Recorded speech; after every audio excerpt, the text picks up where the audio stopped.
كنا صغيره اللي فوق اللي هي اه عشان الناس بتزعل وبتقول الجبسون بورد مش هو اللي بوظ السقف. والله ما بقول، الناس بتفهمني غلط، ما بقولش الجبسون بورد هو اللي بيبوظ، لكن انا لما اكون عامل مرايه صغيره زي دي كده في الجبسون بورد كده، انا قدرت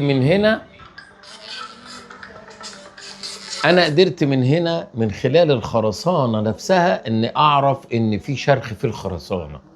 لكن لو كان متغطي كله بقى بالجبسون بورد ما يظهرش اي مشاكل في الخرسانه عندي، وبالتالي هي كمان بتشرخ في الجبس، فممكن افتكر ان ده في الجبس بس، يجي في وقت معين ابص الاقي سقف الجبس كله نزل بالخرسانه اللي فوق منه على الناس.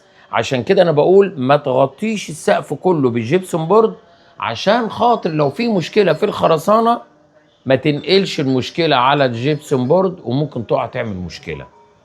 اللي انتوا هتشوفوه دلوقتي الحاله بتبقى بالمنظر ده كده وبتبقى متغطيه بالجبسون بورد.